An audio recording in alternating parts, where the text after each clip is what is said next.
What's up, man? How's it going? Good. How are you? Good. You think Israel's an apartheid? 100%. Okay, why? Checkpoints, inability for folks to vote, um, even though Israel says that the Arabs can vote.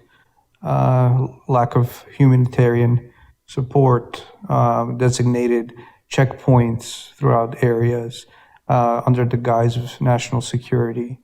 Um, you name it. Okay. So first of all, countries are allowed to have checkpoints. Please don't interrupt me. Um, Nations are allowed to have checkpoints on their border. We have checkpoints on our border. We actually have a wall on our border with Mexico. We also have checkpoints on our border with Canada. It doesn't matter who's on each side.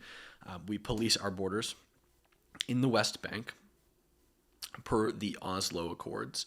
There are three different sections: areas A, B, and C. Okay. Areas A are under control of the Palestinian Authority.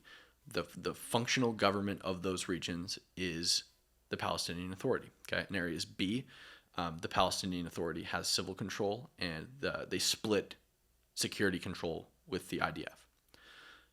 In areas C, Israel has full control. It's their jurisdiction. Okay. Um, they have every right to put checkpoints in areas where they have security control. The America does the same thing. Every civilized country does this. They put up checkpoints. Not to mention the fact that they have a hostile government on their border.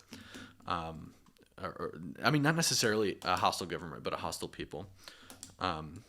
Inability to vote. You said that Arabs are not allowed to vote in Israel. That's not true at all. About 21% of Israel's citizenry are Arabs. They are allowed to vote in elections. They're allowed to run campaigns. They're actually allowed to serve in office. About a dozen members of the Israeli Knesset are Arabs, many of them Sunni Muslims. There is an Arab Israeli member of the Supreme Court, and he is also a Sunni Muslim. In addition to this, an Arab member of the Supreme Court literally sentenced a Jewish president of Israel to prison for sexual assault. That was Moshe Katsav, sentenced by George Kara, the Arab justice. So certainly they can vote. All of those 21% of the population enjoy full rights, the same rights that a Jewish citizen would have. And there's actually a lot of affirmative action in Israel that lifts up Arab people. I don't agree with affirmative action in general, but certainly an apartheid country wouldn't have affirmative action towards the group that they're being apartheid towards.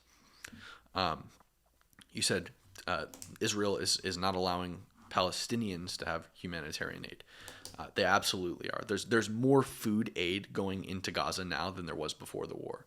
I think it's about 126 trucks a day go into Gaza now, full of food, as opposed to like 80 before the war. You can actually go to UNRWA's website and you can track the amount of aid that goes into Gaza every single day. It's going to be like I said, roughly 126 trucks per day, and the majority of those trucks are going to pass through the Israeli Gaza border, not the Egyptian Gaza border. So Israel, the allegedly genocidal apartheid government, is actually allowing more aid into Gaza than the friendly Arab country on their southern border. I think where you fail to draw a distinction is between Arab Israelis and Palestinians.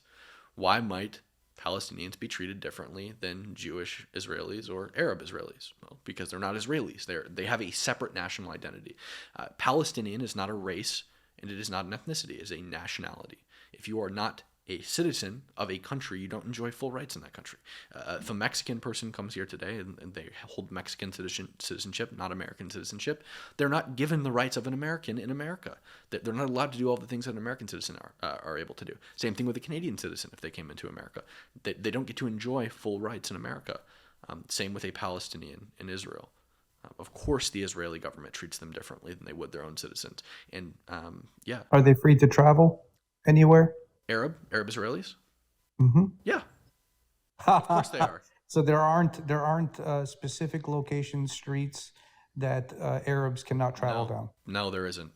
That's completely false. It's not completely false. It's 100% There are false. roads where people who are not Israeli citizens aren't allowed to travel on, but Israeli citizenship is again not exclusive to Jewish people. 21% of their citizenry are are Arabs, and that doesn't even include the other ethnic minorities that live in Israel and enjoy citizenship. If you don't have a license plate that indicates you're an Israeli citizen, So there are you certain use roads the you're not allowed to example of use. Mexicans that would go, or illegals that would come to the United States, not having the same. It's not even just illegal. You can Hold on, you can hold legally on. come to the United States as a Mexican Right, citizen to visit. but anybody that would come to the United States, there's no, hey, if you're not a national citizen, you can't go down this street.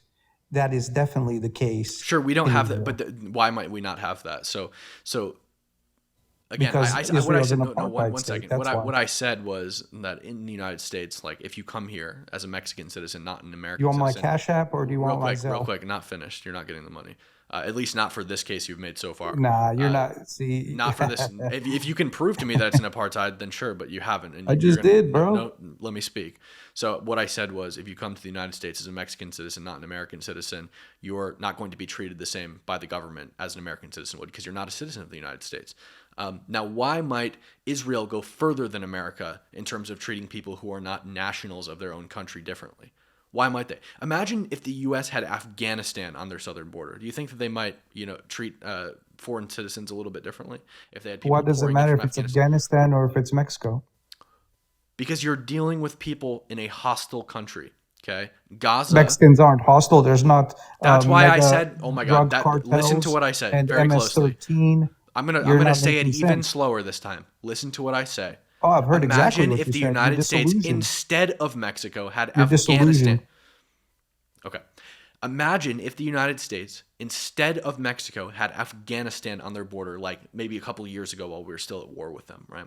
Don't you think that would be a little bit different than having Mexico on our border? Don't you think that we'd act a little bit differently in terms of people coming to the United States, whether it's to work, whether it's to visit, or whether it's to immigrate? I'm sure that we would. We might even have roads that people who are not citizens aren't allowed to drive on, right? Because those roads probably have less security checkpoints, and they're less policed. Israel, particularly when it comes to Gaza, is dealing with a hostile terrorist government that their stated goal is to literally genocide the Jewish people. The Hold 1988 on. Charter of Hamas literally Hold on. says the You're day. not stating facts. All right, one There's a second. Nope. difference between I Hamas don't think I was and finished. Hamas is the government of Gaza. They are the governing body, the sole governing authority of the Gaza Strip.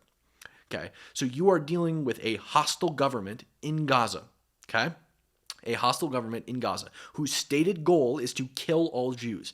The 1988 Charter of Hamas says the Day of Judgment will not come about until the Muslims fight the Jews, killing the Jews. When the Jews hide behind stones and trees, the stones and trees will say, "Oh Muslims, oh Abdullah, there's a Jew behind me, come and kill him." Okay, their leader, Fatih Hamad, one of their highest ranking officials, literally said, "All of you 7 million Palestinians in diaspora, we need to take care of the Jews by way of slaughter and killing all around the globe."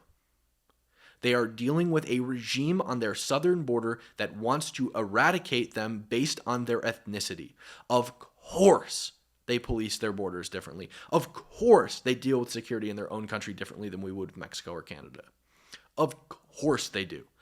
That doesn't make them an apartheid because they have different rules for people who aren't citizens of their country.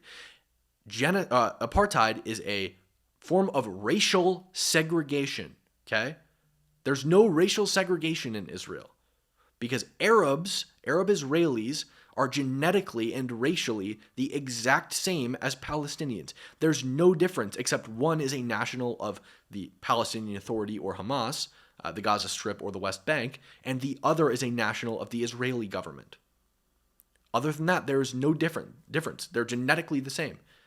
The only thing that's different is their national identity, their citizenship, which does matter.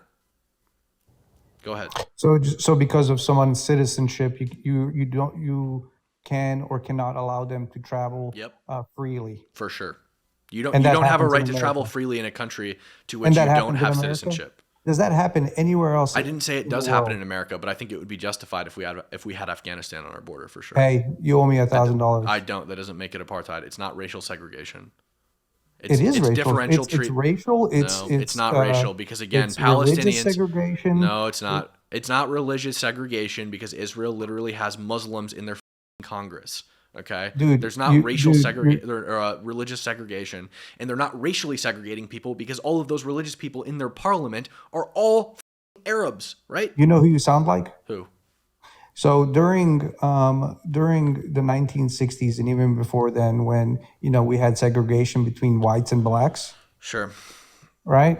So you sound exactly like, so. Oh yeah, now we allow, slaves are free. Black people have the right to vote, but on their path to go vote, they're going to get put down. They're going to get slandered. They're going to get there's nooses hanging around. So that's exactly what you sound like. Oh, they have the right to do so. They have it's on paper, but doing the process and following through the process is so hard.